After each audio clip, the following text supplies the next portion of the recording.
Ново издание на Тренинг, добро вечер. Во Бугарија масовни антивладини протести. Повлечен е буџетот, земјата ќе влезе во еврозоната со нова политичка криза и 7 изборни циклуси за само 5 години.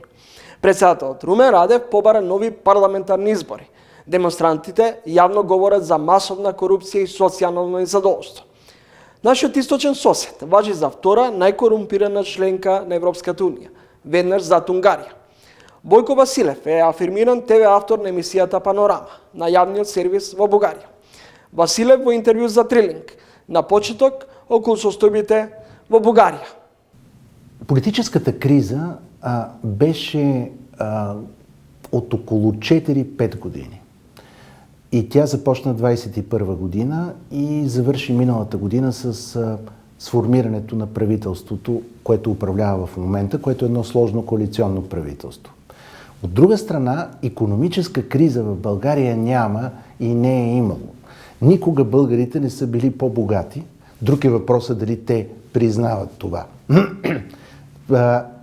Има притеснение обаче преди влизането в еврозоната. Както знаете, България трябва да влезе в еврозоната до година, от 1 януари 2026 година, и нито една страна, която е влизала в еврозоната, не е минала без страх, без притеснение, без вълнение. От друга страна, българските политически сили и правителствата, които управляваха в последните 4-5 години, не водиха активна кампания в полза на еврото. Не рекламираха еврото. Дали тоа значи дека бугарските граѓани не се подготвени за влез во еврозоната? Точно това искам да кажа, че не е така. Много хора критикуваха това, че няма активна кампания от страна на правителството, последните правителства в полза на еврото. Аз смятам, че можем да разберем правителството, защото понякога, когато правиш пропаганда, тя се обръща към тебе. Българските граждани са притеснени. Така бяха притеснени в Германия, така бяха притеснени в Франция, така бяха притеснени и в Гърция, така бяха притеснени и в Хърватия. Всички се чудеха как така ти имаш една валута вече повече от 100 години и сега изведнъж трябва да минеш на друга. Има хиляди технически детайли около това, които са сложни. Например, от кога точно банкоматите вече ще работят с евро. Това са нормални притеснения. Кои се причините и каде е главниот камен на сопнување што постојано има конфронтации меѓу власта и опозицијата во Бугарија и многу често Бугарија влегува во предвремени парламентарни избори. Само во последниве 10 години мислам дека 5 изборни круга се одржаа. Нека да кажа, че има два въпроса, които разделят българското общество и по тия разделения има различни политически сили. Единият въпрос е войната в Украйна. България традиционно има много хора, които симпатизират на Русия, респективно има и партии, които критикуват Украйна. Така че това е един вид разделение. Има и друго разделение по въпроса за това дали се води адекватна борба срещу корупцията в България. Това е друг тип разделение. И понеже има две разделения и някои партии попадат и в двете разделения по различен, сложен начин, затова беше много трудно да се състави правителство напоследък. Ние имахме няколко извънредни избори, с което поставихме световен рекорд. Световен рекорд, аз съм почти убеден, със сигурност европейски, по преждевременни, по предварителни избори, които бяха извън календара. Как обаче това се отразява на сегашната ситуация в България? В момента имаме една много сложна коалиция, много сложна, в която има две партии, които бяха бивши съперници, Българската социалистическа партия и ГЕРБ. Имаме партията на Слави Трифонов, Има такъв народ, която беше съперник и с двете. И имаме силната подкрепа на ДПС ново начало, Делян Пеевски, една ключова фигура в българската политика, която подкрепя правителството. От другата страна имаме два вида опозиция. Градските либерали, Продължаваме Промяната Демократична България и патриотични формации като Възраждане, Величие и Меч, които са против правителството, но не могат да контактуват помежду си. Ето ви доста сложна политическа ситуация, която направи приемането на бюджета изключително трудно. Целото интервју со бугарскиот колега Бојко Василев ќе го гледате подоцна во ова издание на ТВ магазинот Трилинг. Инаку Василев зборува и за македонско-бугарските односи. Неговите оценки се дека Софија во ниту еден момент нема да прифати нов протокол или можно донесување на уставни промени со одложено дејство. Василев подоцна во ова издание на Трилинг, а еве што ќе гледате. Ова е веќе директно задолжување на владата од една од деловните банки во државата. Тоа зборува дека состојбите во државната каса баш и не се така розови како што сака владата да ги прикаже. Първо, няма да има допълнителни условия извън тези, които са вече договорени в компромис. Това е първо. И второ, България твърдо стои зад френското предложение и зад договореното за сега. Состојбите во земјава, особено во економијата, според мене не се баш розови, напротив, се прилично сложени и тешки. Нито българската общественост, нито българската политика се интересуват от Северна Македония. Те го смятат този въпрос за решен и затворен и чакаме да видим какво ще реши Скопие. Реално ли е сценариото уставни измени со одложено дејство? Не. Некој да води со 230 км на час, јас не би го казнувал него, него би го пратил на задолжително лекување, затоа што луѓе тоа се убици. До кога ќе трае судскиот процес? Мене ме плаши само да не го завршиме целиот овој процес како несреќен случај.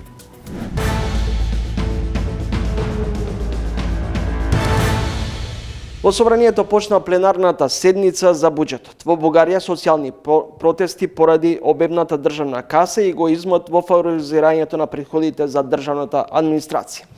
Сличности, компарации, паралели за состојбите во економско-финансиската состојба во државата, но и во нашето обкружување. Гостин во ова издание на емисијата Мирча Јовановски, долгогодишен новинар, кој долги години ги следи состојбите во економијата пред се.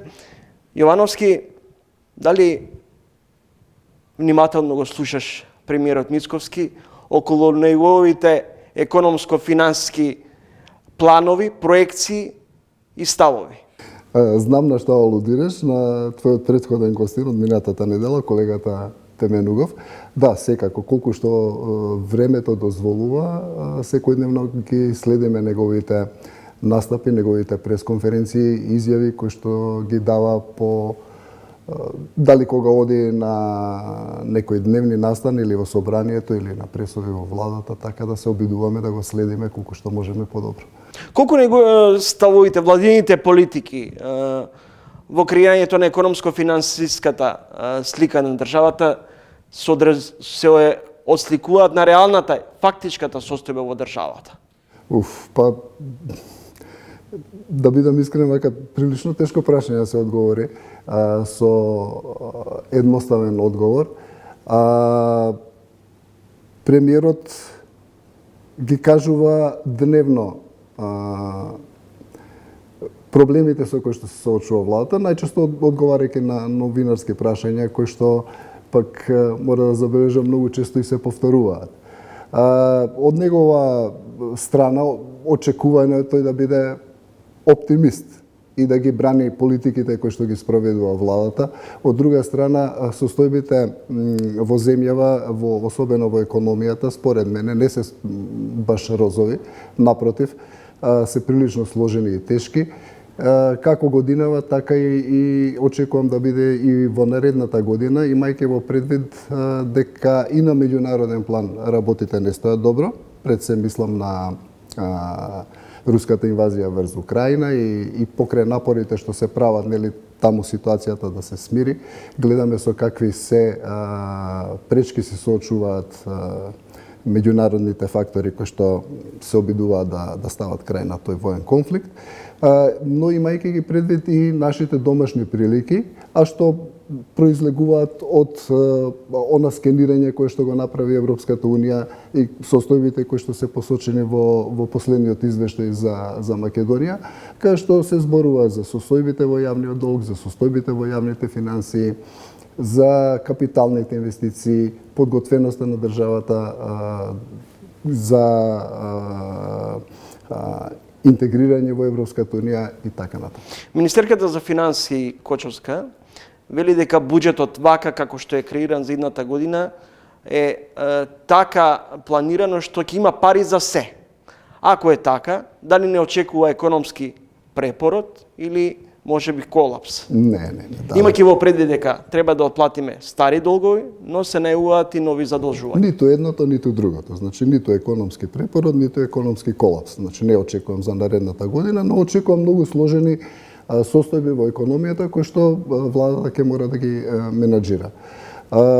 Дека ќе има пари за се, очигледно е 6,7 милиарди евра, колку е предлогот на буџетот, кој што треба и да почне и собраниската расправа, мислам на пленарната седница, откако заврши расправата за него во матичната комисија за финансирање и буџет, каде што горе-долу, мислам, параметрите кои што беа предложени на владата, мислам дека остана исти, дека беа прифатени, не знам, неколку 4,5 амандмани или не сум сосема сигурен, од вкупно поднесените 200 амандмани. Така да, таа проекција која што ја зацрта владата за наредната година останува и во поглед на расходите за зголемување на плати, придонеси и така натаму, и за капиталните инвестиции, генерално параметрите се тие. Најголем дел од средствата за буџетот за идната година се планирани за плати и пензии, следува и задолжување од 2 милиарди евра. 30 милиони евра во денарска противвредност, овој податок помалку ми е симптоматичен и многу малце се обелодени во јавноста. 30 милиони евра во денарска противвредност. Владата земала краткорочен кредит за финансирање на буџетскиот дефицит.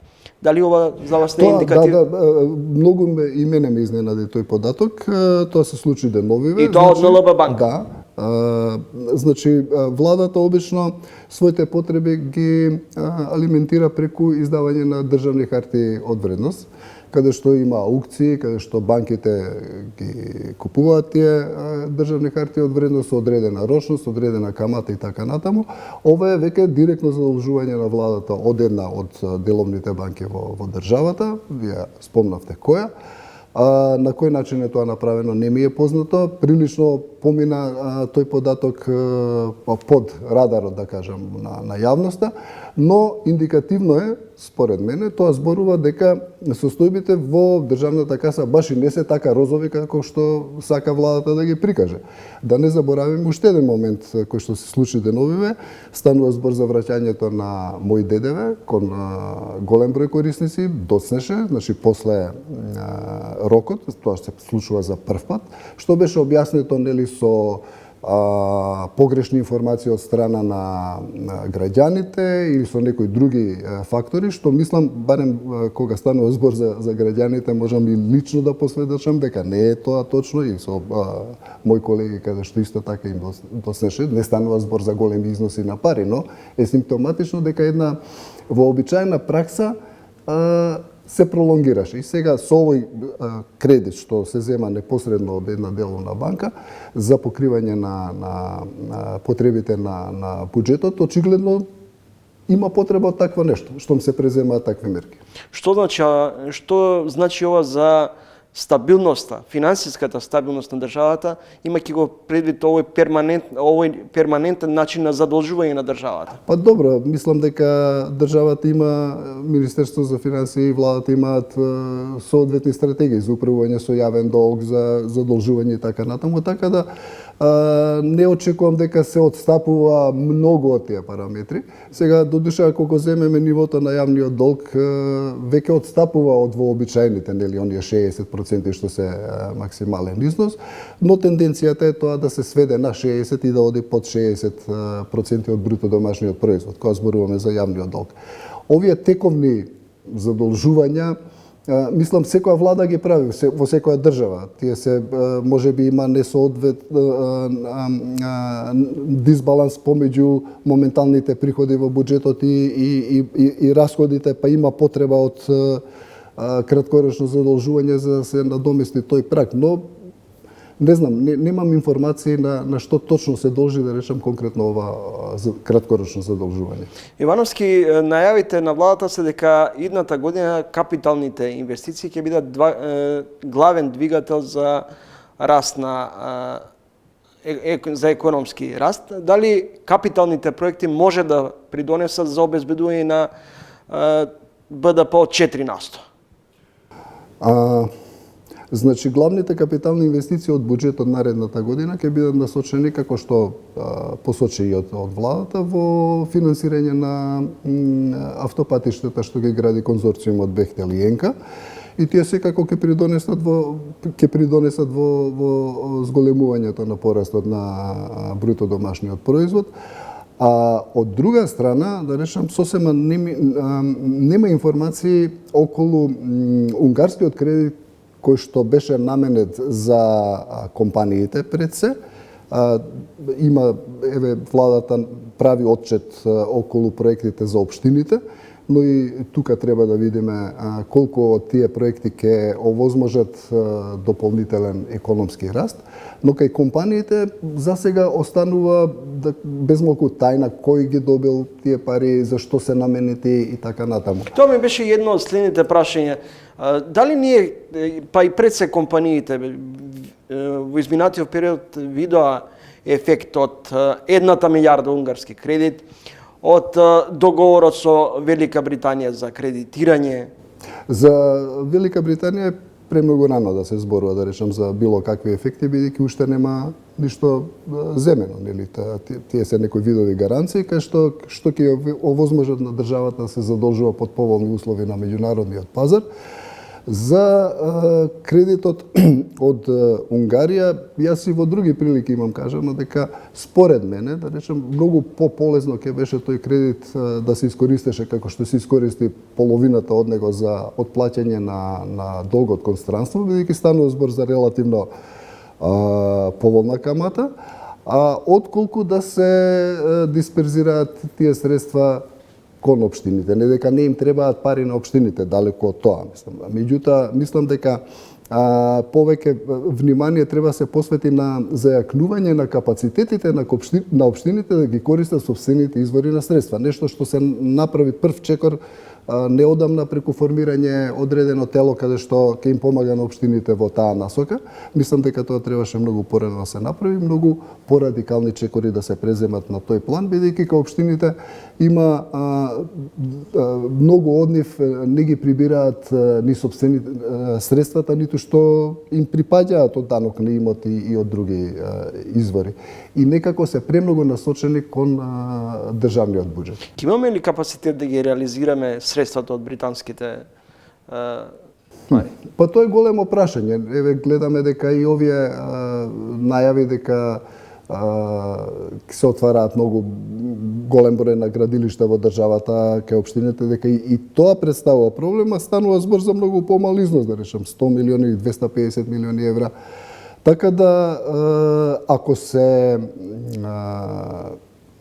земат наеднаш тие кредити, ако се отворат повеќе фронтови, сигурно дека домашната индустрија, домашните градежни компании го немаат тој капацитет, но претпоставам дека тоа ќе биде сукцесивно во одреден број на години. Иако кога зборуваме за британскиот кредит и за намената на тие средства, во јавноста има сериозни критики, да речем за брзата пруга, наспроти проектот Вардарска долина, колку тие два проекти ќе дојдат во колизија, да речеме ако се реализира брзата пруга, колку ќе наштети на проектот Вардарска долина.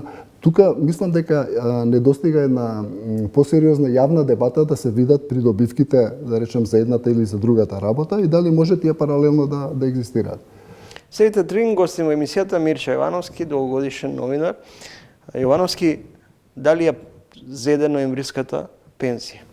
Ноемвриската пензија, да. Те плаши ли состојбата за финансиската кондиција во која се наоѓа пиом? И да и не. Мислам, овие, како кажам, изјави дека фондот ќе пропадне, не верувам во такво нешто. Но може ли да биде пиом самоодржлив или постојано ќе го надополнуваме со државни средства? Зависи. Значи, одржливоста на пиом зависи од повеќе фактори. Пред се зависи од бројот на вработени во државата кои што ќе ги уплатуваат придонесите во пиом, но зависи и од овие адхок решенија кои што ги носи владата со линеарното зголемување на пензиите. Според мене и според многу други покомпетентни луѓе, таквата практика не треба да продолжи. Јас пишував еден текст на оваа тема и се обидов со помош на овие четботови за вештачка интелигенција да видам каде во Европа има ваков начин на зголемување на пензиите. Не најдов таков пример. Може би има, не знам. Би било добро ако има владата да ни посочи каде пензиите се зголемуваат линеарно. Значи, секаде станува збор за така наречено индексирање или со соодветна одлука на владата, како што беше деновиве во Србија чинам, каде што пензиите се зголемија за 12%, значи од 1 јануари или од 1 декември, не сум сигурен. Меѓутоа, не станува збор за линеарно зголемување, туку за процентуално зголемување. Значи, секој ќе се добие соодветен процент на Можно ли е ваквиот модел на линеарно зголемување на пензиите да создаде финансиски проблеми? Па секако. Фискални? Секако, тоа го посочи фискалниот совет во една од анализите што ги публицираше минатата година, каде што предупреди дека на долгорочен план тоа создава огромни финансиски обврски за државата да ги елементира. Тоа го потврди денови, мислам, и првиот човек на пиом, кој што кажа дека од вкупниот износ на средства кој што следната година треба да ги алиментира буџетот кон пиом, половината или повеќе се само за овие зголемувања од 5.000, односно 7.000 денари.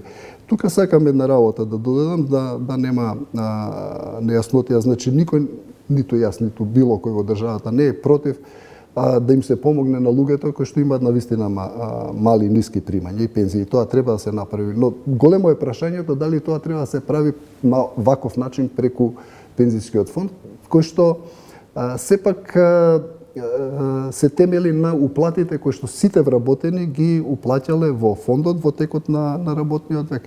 Деновиве, само да додадам, колегата Ерол Ризалов имаше една одлична колумна во Независен, каде што работам, каде што направи една интересна математика.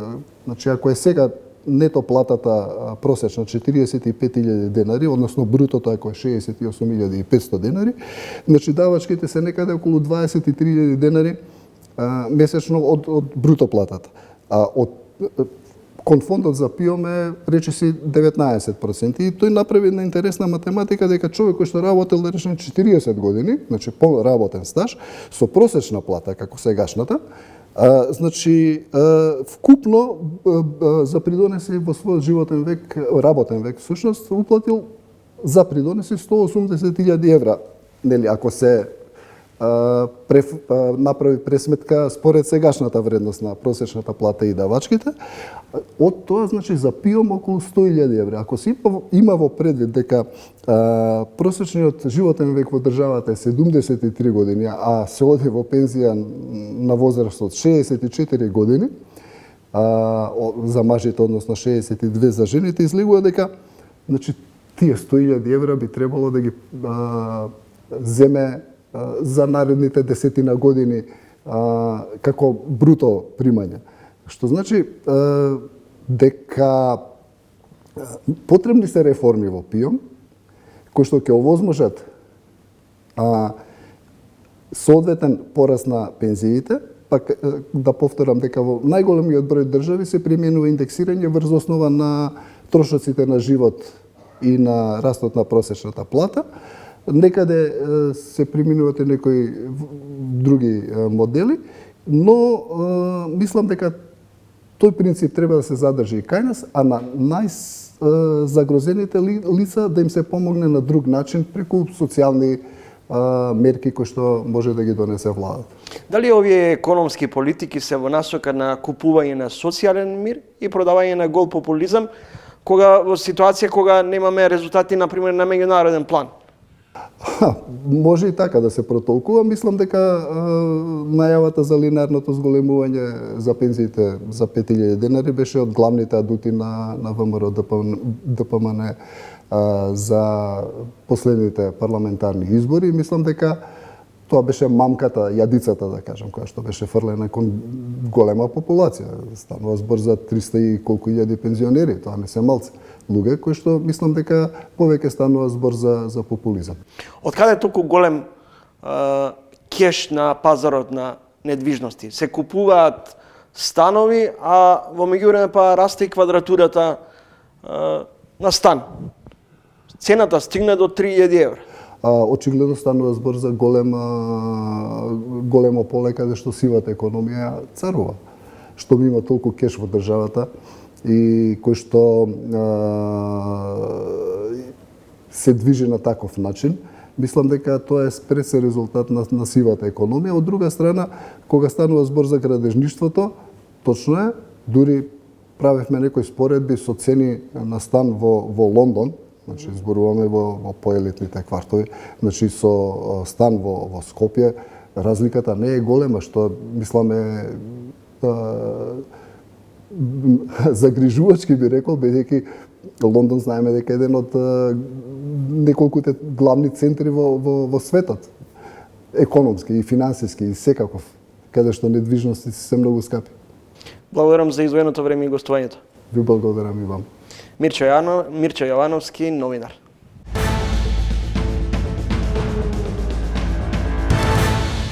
Реално ли е сценариото уставни измени со одложено дејство? Не. Зошто? Аз мисля, че защото е договорено по друг начин. Договорено е уставните промени или конституционните промени и от тук нататък започват преговорите за членство. Това е предусловие. И с това няма да се съгласи не само България, с това няма да се съгласят повечето членове на Европейския съюз, защото те виждат рамка. Те виждат рамка. И тази рамка те са я договорили доста мъчително. На това заложи президента Макрон всичките си карти. България направи реални отстъпки в тогавашната си политика.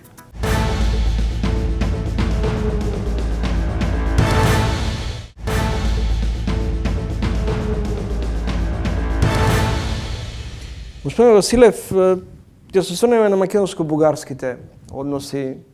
Рак рана се подолг период. Зошто не може да дојде до релаксирање на односите? Ако ги прашате македонските политичари, ќе ви речат не може да влеземе во суштински диалог со Бугарија, бидејќи Бугарија постојано во некаква политичка криза. Ако ги прашате бугарските аналитичари, новинари, ќе речат македонската страна е премногу тврда во позициите и непопустлива. Каде го гледате главниот проблем? Вижте, ние сме най-близки и затова трябва да си говорим честно. За българската страна, за политиката и за обществеността въпросът със Северна Македония е приключен. Той е приключен с така наречения френски компромис. Този въпрос е приключен. Това, което българската страна вижда и смята, че топката е в полето на политиците от Северна Македония. Меѓутоа, македонскиот политички естаблишмент има резерви во искреноста на бугарската страна, а тоа е дека дури ако се спроведат уставните промени, дека тоа нема да биде последниот проблем и последната топка односно последната точка која треба да се реши. Имаме решително гласуване в българския парламент. Решително гласуване, което казва няколко много важни неща. Първо, няма да има допълнителни условия извън тези, които са вече договорени в компромиса. Това е първо. И второ, България твърдо стои зад френското предложение и зад договореното за сега.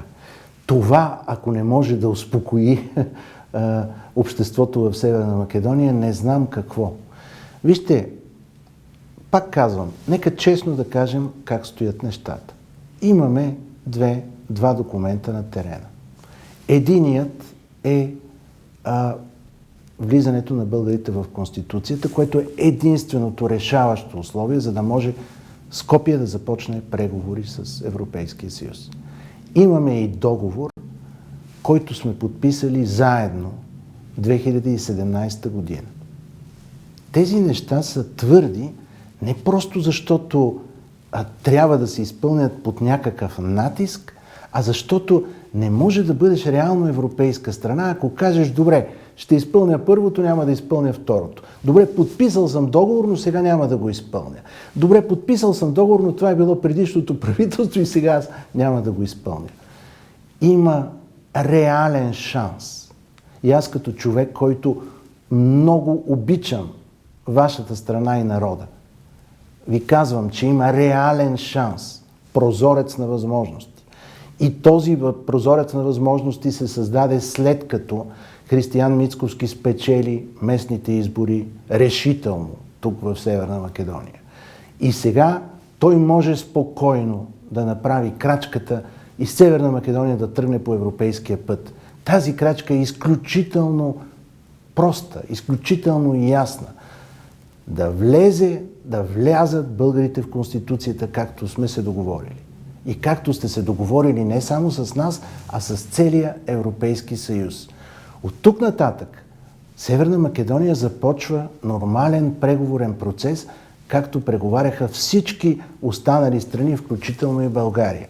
В този преговорен процес вие влизате в сложни преговори с всички страни от Европейския съюз. Меѓутоа, господине Василев, и натаму има резерви, скепса околу искреноста на бугарската страна. Она што во последен период се зборува, а тоа е дека своевидно некакво креативно решение би бил нов, можеби трет протокол со кој и Бугарија, а во соработка со нашите меѓународни партнери, би се дале некакви гаранции дека по уставните промени нема да има нови барања од властите во Софија. Включвате ли тук обаче договора, който подписахме 2017 година? Защото виждам, че там са проблемите. Вижте, този договор не е много конкретен, но в него има няколко конкретни неща.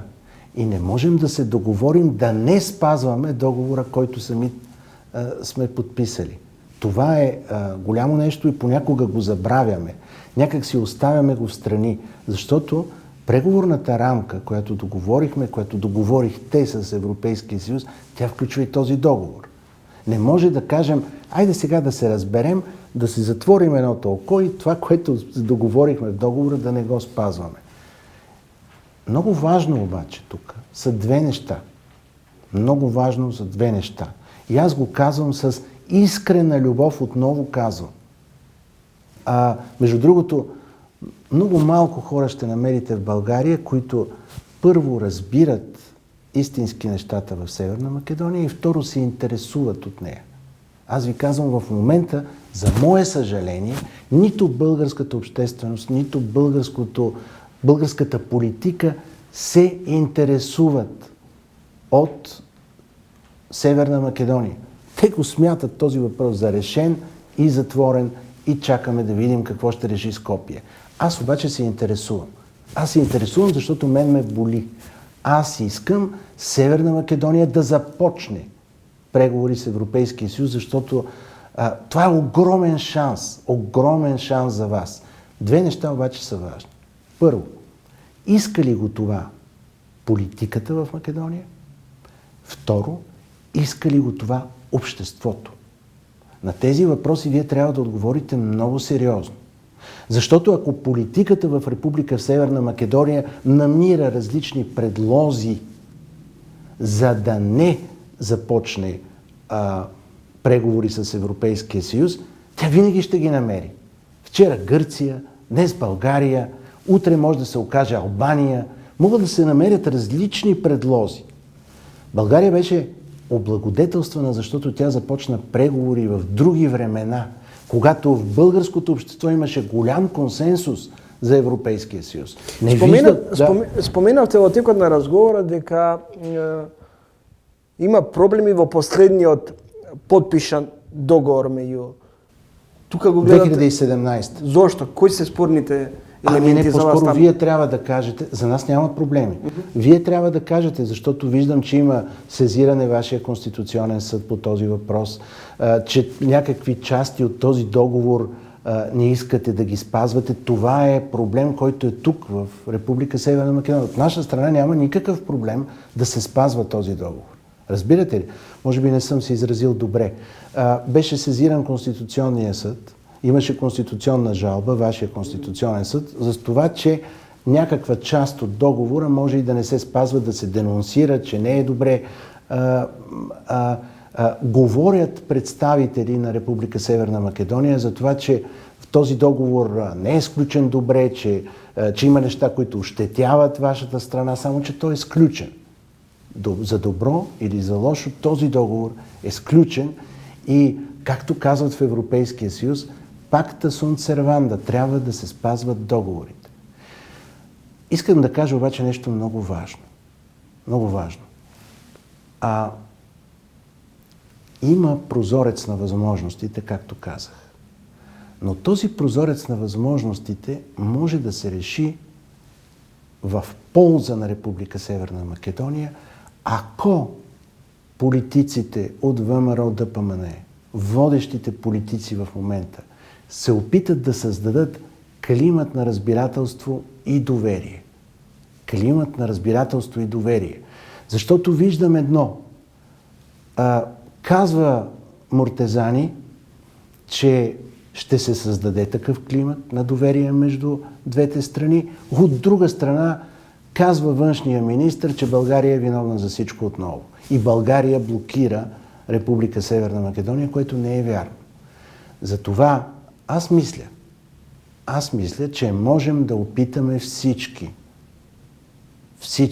Аз съм сигурен, че ако се създаде този климат на доверие, ще изчезнат притесненията, които вие имате. Защото аз ви разбирам. Разбирам и притесненията, които след 70, след 80 години имат хора в обществото в Република Северна Македония.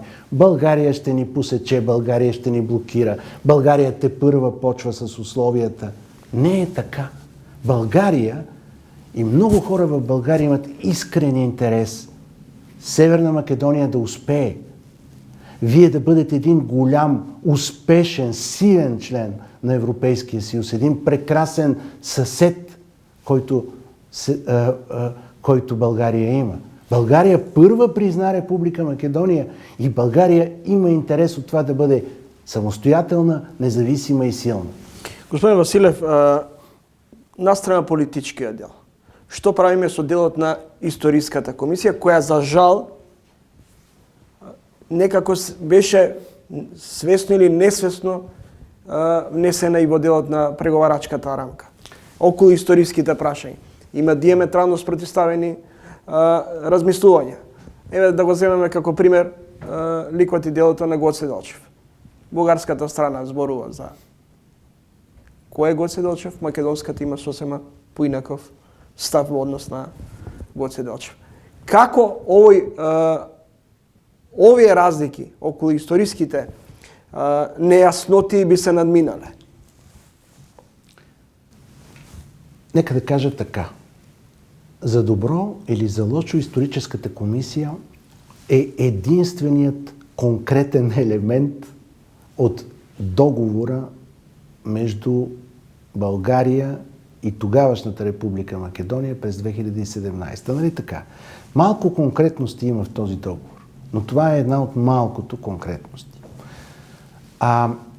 Саботирането на работата на историческата комисия беше една от причините страстите между нас да пламнат и да се дойде до 2019 и всичко, което проистече от тогава. И нека да кажа, че нашето усещане, поне моето усещане, е, че тогава другата страна, т.е. македонската страна, блокира работата на комисията. Също така виждаме, че квотата на Северна Македония в тази комисия беше почти радикално променена, докато от българска страна това са едни и същи учени. Според мен, историческата комисия не може да бъде пречка към политическите въпроси. Как тя ще работи ли? Според мен, бавно, сигурно, с някакъв диалог. Това историците могат да го направят, но не можем ние да правим, както стана в 2019 от македонска страна, да направим историческата комисия заложник на актуалната политика. Спомняте си, тогава предстояха избори и изведнъж заседанията се замразиха. Каква връзка има работата на историците с политиката, с изборите? Реално ли е сценариото уставни измени со одложено действо? Не. Зошто? Аз мисля, че... защото е договорено по друг начин. Договорено е уставните промени или конституционните промени и от тук нататък започват преговорите за членство. Това е предусловие. И с това няма да се съгласи не само България, с това няма да се съгласят повечето членове на Европейския съюз, защото те виждат рамка. Те виждат рамка. И тази рамка те са я договорили доста мъчително. На това заложи президента Макрон всичките си карти. България направи реални отстъпки в тогавашната си политика. Аз мисля, че няма никакъв проблем да минат конституционните промени сега, когато ВМРО ДПМН е силно след спечелените избори. Тя има прозорец на възможностите. Този прозорец на възможностите според мен е голям. Той включва първата половина на следващата година, когато тези промени могат да бъдат направени и Северна Македония започват преговори. Меѓутоа, кога премиерот Мицковски вели ваков договор под бугарски диктат, додека јас сум председател на владата, нема да се спроведат уставните измени, што правиме? Вижте, на този въпрос трябва да отговорите вие. Аз разбирам, че премиера Мицковски има много тежка задача. Той спечели изборите с обещанието да не вкарва българите в Конституцията. Само че поне вашето общество трябва да разбере. Това не е български диктат, това е преговорна рамка, договорена с участието на Република Северна Македония. Това е обещание, което Северна Македония в предишното си правителство е дала и това обещание е хубаво да се изпълни. Друг е въпросът как премиерът Мицковски би обяснил този въпрос на обществото при вас. Само че по това човек разбира истинския лидер. Защото истинският лидер може да заеме непопулярна позиция. Ние имахме такива проблеми през 99-та, когато ние започнахме членство. Всеки може да каже, да, вашите компромиси бяха по-малки, но нашите не бяха малки. Ние се отказахме от 4 реактора на АЕЦ Козлодуй, които бяха изключително важни за българската икономика. България подкрепи НАТО и Европейския съюз и Европа срещу Милошевич в Косово, срещу 75%, срещу 3/4 от българското обществено мнение. Аз съм свидетел на това. Изключително непопулярно решение. Само че имаше лидери, които имаха волята да кажат на мнозинството, вижте, добре е за нас в момента да отстъпим. Добре е за нас, макар че сме обещали, макар че сме направили за народа, за нас е добре да направим тази крачка. И тази крачка може да бъде направена. Аз вярвам в това. Аз вярвам, че политиците, лидерите акумулират сила. Силата се акумулира при политиците, като печелят избори.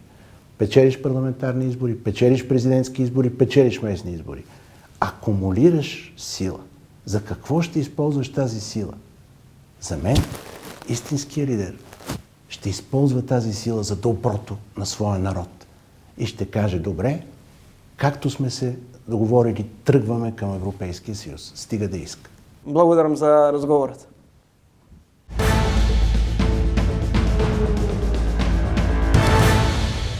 Повеќе од 110.000 сообраќајни прекршоци се регистрирани само за еден ден, само во Скопје. Електронски известување за брзо возење и други прекршоци отворија и неколку дилеми. Министерот Тошковски најави пролонгирање на проектот Safe City, безбеден град, откако има слух за критиките и сугестиите. Последните денови, поточно 5 дена по стапувањето на безбеден град, бројката на регистрирани прекршоци е преполовена. Веројатно, мерките на МВР даваат резултати. Но дали ќе се има слух за социјално-економската состојба на граѓаните или пак ќе се влечат пари од граѓаните за да се полни буџетот? Како ќе реагираат судските органи? Или пак судовите ќе бидат преплавени од сообраќајни прекршоци? Ево го разговорот со поранешниот висок функционер во МВР Љубомир Ѓурчевски. Овај систем е за поздравување, затоа што овај систем треба да стави ред во дивењето во сообраќајот и непочитувањето на законските прописи. Но при тоа ние треба да знаеме дека во овај експериментален период, во овај пробен период, ние треба до сега требаше да ги донесеме и усогласиме сите закони. Зборувам законот за прекршоци, зборувам законот за безбедност на сообраќајот на патиштата, зборувам за процесните закони од делот на санкционирањето и така натака, затоа што ние сега имаме еден раскорак во тие закони со ова што сега сакаме да го имплементираме. Како проект го поздравувам, особено го поздравувам од аспект за давањето на криминалистичката полиција на уште една алатка во потрагата по сторители на насилен криминал и брутален криминал на улиците, нели, пресметки, покотници и така натака, на што бевме сведоци години назад, кога, нели, возилата бегаат од лице место на сторување на кривичното дело, па го имаш правецот, го имате возилото, го имате регистарскиот број, можете да фатите на тие камери лик на лицето кое што го управуваат и така натака. Значи, од аспект на потражната дејност во делот на криминалистичките работи, расветлување на кривичните дела и како алатка плюс во рацете на криминалистичката полиција. Од аспект на безбедноста на сообраќајот на патиштата, еве вие самиот во вашето прашање кажавте дека вчера е забележано дивење од 230 км на сат. Значи тоа надминуваат малтене 70% од максимално дозволената брзина на автопат. Ако викаме максимално дозволената брзина на автопат е 130 км на час, некој да вози со 230 км на час, јас не би го казнувал него би го пратил на задолжително лекување, затоа што луѓе тоа се убици, едноставно се тоа убици, на кој што треба да се пратат на лекување и да се види дали они имаат некаков психички проблем. Но имајќи во предвид дека ние сме социјална држава, така, да не се доведеме до ситуација да имаме лов на вештерки. Всушност, прекршоците да бидат и во насока на полнање на буџетот. Дозволете, тоа сакав да го искоментирам. Значи, прашањето ви е феноменално. Зошто викам? Затоа јас реков дека казните треба да бидат наплатливи. Затоа реков, оному докаде што полицијата, за да не ја претвориме во кадија те тужит, кадија те судит, кадија те извршуват, значи све да паднет на товар на Министерството за внатрешни работи, значи со оглед дека Уставот гарантира двостепеност во постапките, двостепено право на жалба, затоа зборувам за една градација на прекршоците. Значи, до таа километража да биде, например, не поголема казна од 20 евра, која што во денарска противвредност секако, која што е лесно наплатлива и нема да бе, затоа што тоа е внимавање, пазете, 60 км на час до вчера беше во Скопје, до пред 5 години во Скопје беше максималната дозволена брзина 60 км на час. Нели, пред 5 години се донесе таква одлука градот Скопје, пошто тој е надлежен за регулација на сообраќајот, полицијата е само за контрола. Од тука ова го кажувам, но за потешки прекршоци, поминување на црвено, со возење со 30% поголема брзина од максимално дозволената брзина, пристигнување преку полни линии, поминување и така, она што го викаме загрозување на животот на учесниците во сообраќајот, вклучително и сопствениот живот на тој што го сторуваат прекршокот, тоа да одите исклучиво во судска постапка со оглед да странките да можат и да имаат можност, нели, на жалба на една судска постапка каде што судот ќе изречи казна.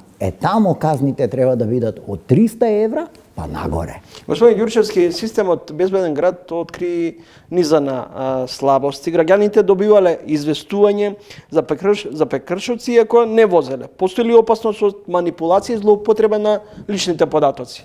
Видете, генерално, значи додека тоа не се среди, додека законски не се среди, значи секој што ќе се дрзни, доколку возилото, затоа реков е потребна постапка, двостепеност во постапката, за да можам јас да докажам дека да, јас не сум го возил возилото, возилото моје било дефект, неисправно или било, за да нема точно такви злоупотреби, да нема злоупотреба од можност на злоупотреба на лични податоци, од злоупотреба на возила, од некакви реваншизми и така натака и така натака. Значи сите тие состојби мора ние да ги исклучиме и мора да се води сметка кога се подготвуваат овие закони што со изречените санкции, односно испратените пораки за сторен прекршок према возила кои што се водат на лизинг, возила кои што се сопственост на рентакар, изнајмени од ова, што со странците, како ние ќе ги обезбедуваме податоците за странците. Дошол некој од не мора да е од Косово, од Србија, влегува денеска на граничен премин Табановце, ние не го знаеме кој е сопственик. Доваѓа тоа во Скопје, пазари тоа, прави 10 прекршоци, попладна ја напушта државата. Не можеме ние да му оставиме нему 8 дена. Не мора веднаш на крај што ќе стигне тој на граничен премин, за да е напушти државата Република Македонија, треба да му биде предочено и дадено снимки дека сторил прекршоци и додека не си ја плати казната, не може да ја напушти државата. Се загрозува ли безбедноста и приватноста на граѓанинот, имајќи во предвид дека сега на секој чекор имаме поставено камери, иако станува збор за јавен простор? Така. Видете, пазете, факт е дека има елементи кои што укажуваат на тоа дека се кршат одредени човекови права, нели, она што викаме право на слободно движење, право на ова, право, значи сите тие. Но факт е дека безбедноста во сообраќајот и генерално вкупната безбедност во државата е јавен интерес од општо добро па за сите граѓани, ме разбирате? И затоа по некој пат, како викаме, добро е да ги уживаме сите права, но да ги извршуваме и сите обврски према системот, према државата, према институциите и така натаму. Затоа што ние некаде, сега ќе се земам за право, пошто во дело која работам, нели, го следам организираниот криминал, го проучував и така натака и така натака. Значи некаде од 80-тите години, особено после оние настани на Косово, ние имаме во агенда, во програма на тогашната опција ленинисти, марксисти на Косово, значи рушење на државата со тотално непочитување на законите. Уставот и законите. Значи зборам од 80-та година. И тоа перманентно до денеска ние го имаме како последица. Но го имаме како последица па сега кај сите. Пазете, не се почитува закон за ДДВ, не се почитува закон за фискализација, не се почитуваат одредени закони, се вршат насилни кривични дела и така натака, беснење, дивење по улици. Да не правам муабет за сообраќајот е споредна работа. Пазите, ние колку сме имали тешки кривични дела, каде што можеме да сме имали и цивилни, односно недолжни жртви, случајни минувачи, со престрелки и така натака и така натака. Затоа, викаме, по некој пат, граѓаните, заради општото добро, а општото добро е вкупната безбедност, треба да прифатат одредени действија во насока на собствено ограничување од страна на државата. Следите трин гостин во емисијата Љубомир Ѓурчевски, поранешен висок функционер во МВР. Случај Пулс, никој не се чувствува виновен за најголемата трагедија во историјата на Македонија, во која згасна најголем дел млади животи. Дали системската грешка ќе биде нова неформална олеснителна околност за обвинетите? Имаме кривични дела и не можеме сите да ги собериме во едно кривично дело за грозување на општата сигурност, односно тешки дела против безбедноста на граѓаните, ние таму имаме сплет на разни действија, кои што имаме и сплет на разни дела. Например, ние мора да докажеме со кои действија Ѓурчевски Љубомир сторил одредено кривично дело. Ме разбирате? Што сакам да кажам? И затоа требаше кривичните дела, кои што се случени вечерта, за време на настанот, да се одвојат од она што викаме системски слабости. Системските слабости ние ги имаме години наназад, уште од пренамената на објектот од магазински простор во простор за забава, односно дискотека. Според тоа што од вас го слушам, дали може да констатирам дека всушност вака како што е комплетиран и отворен случајот е погрешно? Многу погрешно. Многу погрешно, тоа сака тоа. Што значи дека многу тешко ќе се стигне до вистината? Да, па многу тешко затоа што пазете во ова кривично дело, во овој кривично правен настан, не кривично дело. Не можеме да утврдиме намера. Мотив за сторување на тој кривично правен настан. Значи никој не сакал. Дури ни собственикот, вие не можете него да го обвините дека тој имал мотив да убие 63 луѓе. Не може. Тешко ли ќе дојдеме до вистината? Многу тешко ќе дојдеме до вистината, доколку не го сториме ова. А ќе дојдеме до вистината ако го поделиме обвинението и кажеме на една страна како што е поделено обвинението за полициските службеници, нели? Таму е одделот за организиран криминал, се уште не е поднесен обвинителниот акт, 27 или 20 или 9, не ме држете колку полициски службеници се опфатени во истрагата.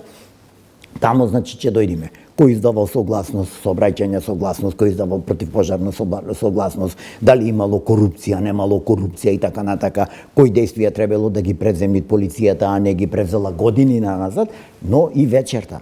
И вечерта, затоа што третата ден по настанот, министерот за внатрешни работи го разреши целото раководство на СВР Штип.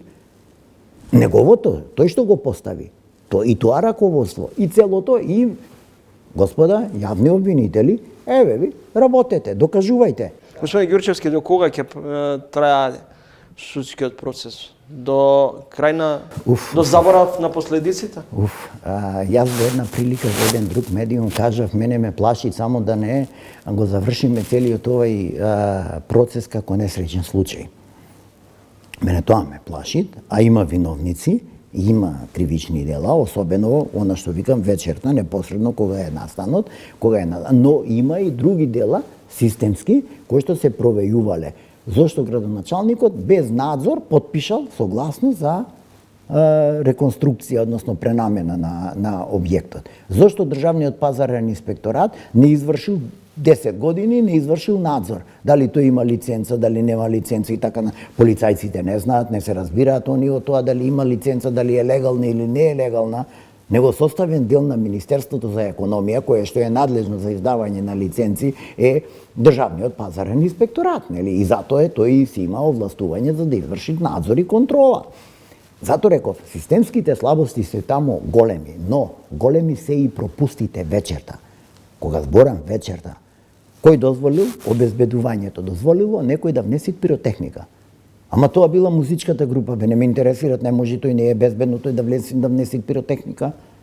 Немој сега да плюкаме по ними. Тие се тамо дојдени да направат забава, свирката да ја направат, да отпеат и крај решен проблем. Не е нивно тамо да прават спектакли. Понатака, собственикот бил должен да обезбеди, да ги отвори сите врати по одреден период. Собственикот бил должен во 24:00 да ги отстрани сите малолетни лица. Ако не можел да ги отстрани, да повикат помош од полицијата. Доколку претходно ја известил, доколку има соодветен план за постапување на полицијата, а има соодветен план затоа што нели внатре имаме инспектор кој што од областа на недозволената трговија кој што го загуби. Меѓутоа, господин Ѓурчевски, ние постојано изминатиот период по трагедијата слушаме дека собственикот на дискотеката со полициски службеници бил во постојан доступ со управата за јавни приходи. Така, значи некој постојано му погледал низ прсти. Така, значи затоа викаме тоа се тие системски слабости. И за тие системски слабости ние слушаме дека таму имало корупција, дека имало 7.000 евра зел некој и така натака. Затоа таму ќе се појават како сведоци. Јас зборувам што вечерта ни се случувало. Што вечерта, кога е забавата. Затоа викам, тие кривични дела требаше да се одвојат, а системскиве кривични дела, мене никој не може да ме убеди дека немаме свесни пропусти во делот на она што се надлежности на градоначалниците, особено на градежниот инспектор, каде што треба да има одобрение за градба, материјали, надзор и така натака и така натака. Ме разбираш? Значи треба да има по прописи кај што давале дирекцијата за заштита и спасување, кај што давале согласност за заштита од пожари, влез и излез, пристап на пожарни единици, пристап, излезни врати, влезни врати. Значи, тоа се све системски слабости. И тие системски слабости ние треба да ги истражиме и да за тоа изречиме со судот, да си не ние, него судот да изречи во име на граѓаните, да изречи соодветна казна. Но првично, за да имаме многу голема ефикасност, треба да го равчистиме настано дента. Значи, каде што ќе кажеме дека на ден 16.3.2025 година во толку и во толку часот во дискотеката обезбедувањето дозволило да се продадат 500-600 карти или 250 карти повише од максималната бројка и така натака, а биле должни сето тоа да го спречат, да не дозволат, затоа што ние таму имаме прегазување, имаме стампедо, нека се погледнат вештачењата на жртвите, да видите дека имаме загушување, имаме прегазување и така натака. Значи, мораме да бидеме многу внимателни, затоа што ова е многу сензитивен случај, премногу сензитивен и премногу тежок. И затоа реков некоја кога го поставите прашањето колку долго ќе трае, никој не може да го предвиди. Може да трае година дена, може да трае и 5 години. Разбирате? Благодарам за гостувањето во емисијата. Благодарам на поканата.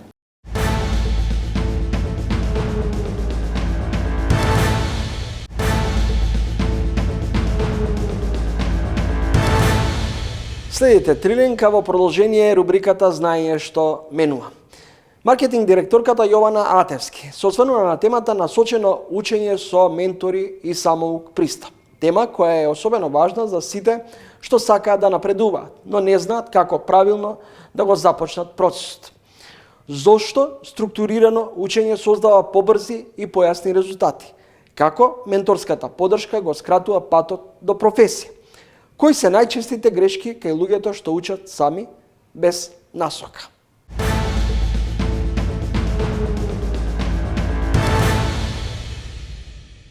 Јас сум Јована Атевски, маркетинг директор во СМС Едукација. Денес сакам да поразговараме за една важна тема. Како учиме и зошто начинот на кој што учиме е исто толку важен колку и самата област што ја изучуваме. Сите имаме пристап до илјадници онлайн материјали, видеа и туторијали. Тоа е супер, но многу брзо можеш да се изгубиш. Учиш парцијално, без структура и без јасен пат. А ако го учиме сами, најчестата грешка е што не знаеме што не знаеме. И затоа, често гледаме луѓе кои вложиле месеци самостојно учење, а сепак не можат да го состават целосниот скилсет што реално им е потребен за работа. Зошто учењето со ментор прави 10 пати поголема разлика? Кога учите со ментор, учите со човек кој тој пат веќе го поминал, кој знае што е важно, што да избегнете, како да притиснете повеќе, а кога да застанете и да ги совладате основите. Менторот не ви држи само предавање, тој ви е водич. Ви дава структура, насока, проверка на задачите, реална повратна информација. Нешто што ниту во една видеолекција не може да ви го даде. А најважно, кога ќе заглавите, не трошите недели барајќи решенија. Менторот ве враќа на патот за 3 минути. Во реалниот свет, менторите градат професионалци, не аматери. На крајот од денот, компаниите не бараат само знаење, бараат способност да решаваш проблеми. А тоа се учи единствено преку работа на реални проекти, практични задачи, учење од човек што работи во индустрија. Во СМС Едукација токму тоа го нудиме.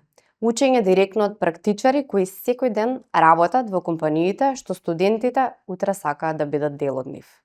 Зошто насоченото учење вреди повеќе? Денес знаеме дека времето е најголемата валута. Можете сами да учите со месеци, па и со години. Или пак можете да учите насочено, со јасен план, со поддршка, со проекти и со луѓе што се тука за вас. Од првиот ден до првиот вработувачки договор. Нашата мисија во СМС Едукација е токму тоа, да градиме кариери, не само знаење. Ако некогаш сте се прашале дали да почнете, можеби токму овој разговор е вашиот знак. Учете со ментори, градете структура и одете напред многу побрзо.